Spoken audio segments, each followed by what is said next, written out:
Okay, Brother Bellamy, I'm out here today.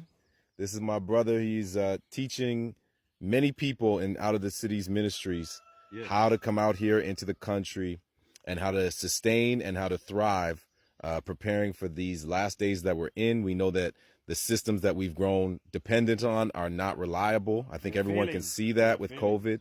And so show me what you got here. Show me what you're doing here.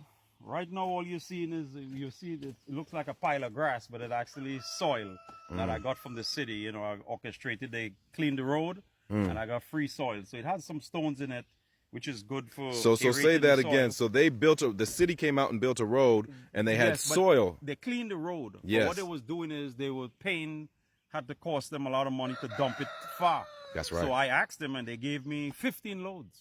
So see, you can access things for free. Yeah, exactly. My brother, I call him the king of free. Oh, because man, we could make a whole 10 hours of video on the king of free here. Yeah, we could do that because he's very wise at getting things. Show me that auger. There's an auger over here. You on can the tractor, see. Yeah, we got to walk to that. And that was actually given by one member and a friend. I made an alliance. You make friends with people in the neighborhood, and then you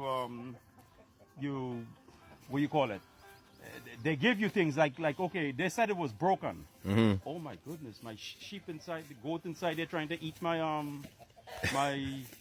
my potatoes. See, you see them over there? The goat's trying to get. Yeah, I didn't even realize that. Wow. I let them go, but anyway, so what happened is the guy gave me one that was broken. He found it in the back of Tractor Supply.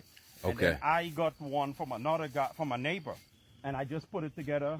So you got two free pieces that weren't working. Yeah, and I just changed one. But you changed them out, Yes. and these are the holes that it dug. Yes, right here. These are for trees. Yes. Well, no. I'm actually putting my peppers in there, but I dig in the soil because it's easier to dig it with an auger. For peppers. Okay. Okay. Let me get this goat out of here, man, because he's gonna try to eat my potatoes. Get out there. Right, good. Just the way you see. They sometimes do like they can't jump over. Just the way you came in. You see them. Yeah. So what happened is when they ship this thing. Look, notice here. See this thing here say, gearbox shipped without lubrication. Person ran it without oil, burn it up. So my friend, when he got the one in the dumpster, had this. It didn't have the auger part, and it didn't have this pole, and it didn't have the drive shaft. It didn't to hook have up it. to the PTO. Yeah. So all I did is take this out, pull this pin out here, take these pins out, put it in. It took me 5 minutes to fix this. And how much is this machine if you were to pay for an auger like this? I think it's probably at least, it could be about maybe 1,500 or At least. At least, I'm not sure the price, but the bottom line is I don't care what it costs. It costs me for nothing. So, but the thing about this is you need one of this because look, we were digging this thing by hand on my what do you call it? Your auger. You know, it's like a post hole digger. Post hole digger, yeah. I dug all these here just in nick of time. You know, no time. Yeah. So if you planted trees, you could dig a few holes, dig it soft. But if you notice, not one rock in this. This is dirt. Look, you could push this down. This is dirt here. See, a lot of dirt ran off the hill, and that's why we were able to plant these potatoes on the ground too. I just scoop up some of the dirt, put it there, and I put the potatoes on it, and then put straw. So these are potatoes? Yeah, these potatoes. Some friends came and guess what? These potatoes here were here. I think it's 3 weeks now, but I couldn't plant them myself. So two guys came. We throw the dirt on the ground, put the potatoes in the dirt, then I put straw over it. So basically, What does the straw do? Well, the straw is like adding soil that that sort of porous that the potatoes could grow through. Instead of like, because if you have to get all new soil, you have to have a lot of soil. I mean, I have soil, but I don't have the time. Yeah. So for me, the soil, I literally just put the potatoes like this in the dirt like this, and then I put the straw over it, and that's what's going on here. So as they grow, I put more straw. And man, I tell you, I can't wait to reap potatoes, man. You know, when you grow something from scratch, it's like you're eager to eat it, man. Yes, Yeah, indeed. because it tastes better. I mean, even if it ain't right, it tastes better. That's right, because it's fresh and Yeah, it's done with love. Organic, you know, Organic. too. Yeah, we're not using chemicals. And we remember when the stores, when COVID happened, we remember how all of a sudden it was difficult to get things, the price of everything, you had to order it to your house, it was very expensive. This is giving you preparation now in a time of peace. Amen. So that when you can't go to Costco or Walmart or wherever to get your potatoes, you can't get your peppers, and you can't get the things that you need, you already have it. So this is why we're showing people these things. Now, what are we doing today? Just quickly, what are we going to be working on today?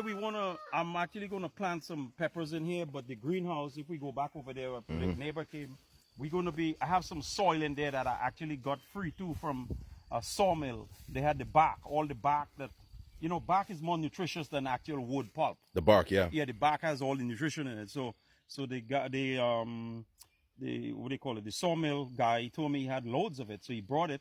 And I got a truck and they brought, my friend brought it. And so it's been sitting there for probably over a year. So it's decomposing, but even though it has bark in it, it's not like rocks. Rocks you want out because the roots can't grow through the rocks. But the bark, I'm leaving it there. So it sort of creates a area where, microorganism can grow, because people use bark and wood and straw and stuff, and they put soil on top of it to create more microbes in your soil. The soil is living. And over here, that's part of what I do. And I put the soil in there. So we want to plant the peppers. So if you notice my little greenhouse there. Little. Now, how big is the big one? Well, the big one is 110 feet tall, 15 feet tall, 110 long, 15 tall, and 22 and a half wide. And you made that yourself? That wasn't brought? You didn't? How did you get that? Oh, that actually, well, the King of Free again, that's a whole nother story. The Lord blessed us with that, and I gave away a lot to many people. But this one I built from scratch with metal that I got from Tractor Supply to throw away. And this was a game changer for me, man. What is the plastic that you're using there? This is polycarbonate. And you built this from scratch? Yes, so all of this. Yeah, I built it like a kit, and I'm planning to duplicate it because you can, if you notice there's screws, you can take it out and move with it. Yes. It's light. And so I took out this is all my peppers, man. That's 600 peppers, well, 800 actually. Tomatoes, pumpkins, all kind of stuff. Rice. This is rice, the hill rice. And this is the peppers, man. You know about these peppers, man. I know you need. I know. That's what's the sauce that you make from Trinidad? Yes, man. Pimento sauce. Pimento. Oregano and stuff. Oh, man, that stuff is. Yeah, so it's my weakness. I had 25 trees last year, and then this year I'm going big, 800. 800 trees. Yeah, look. I mean, each tray has certain amount that I checked, and then this tray, I don't even know how much in this one. And you give away a lot of this food as well, isn't that right? I mean, sure. Yeah. I mean, some of the stuff I'm probably going to be selling, like when I make the sauce and sell it. But, people come, especially people who come and help. Yeah. Those are the ones that I'm really eager to give. Yes. Even though we give anybody. Yes, but I know. Over here, look, I don't know if this is this might be the Coke. But and do you store food as well? Well, yes, but we have my wife is an expert canner. So we have a school bus that the guy with the excavator, we want to put it in the ground. And I have everything for a walk-in freezer. Some of the parts over there. And so that's another thing. We started from scratch here. So if you look at the place, two more greenhouses on the ground to be built. Yeah. And materials. So it takes time to do everything. And, and look, this straw here, this was sitting in the middle of the highway for about a month. And I went and I said, man, I'm taking this because it's just sitting doing nothing. And this is what I've been using to go on the potatoes. So I didn't even buy this either. Because, you see, in my book, if you leave it on the street for a month, then it's mine. That's the rule. Now, you can get away with a week, but after a month, oh, no. That's yours. That's my rule. Yeah. But then again, because I'm sure you have seen bales of hay on the side of the road. They leave it. They're not coming to pick that up. That's right. Now, now I'm going to just close out because we want to make sure we fit in the time that we have. Yes. But I just want to say, we'll continue to post any videos that you have. You'll let us know how we can follow up with you. But this is a way to teach people how they can get things done for free, how they can get themselves into the country, how they can connect and learn how to survive without having to rely on the systems that are out there. Just this morning, I heard a big boom on my property, and all of a sudden my power was gone. And I don't know what I'm going to be seeing when I head home. And so, we want to know how we can do things when the systems around us no longer work, how we can make sure that we still maintain and survive in these last days. Because remember, country living is preparing for a crisis. That's right. So growing food out here is preparing for a crisis. It's not dependent on the system. That's right. All right. Yes. Well, God bless. Thank you, Brother Bellamy, the King of Free. And we will follow up with him more later. All right. Yes. Bye. All right, man. That was a short...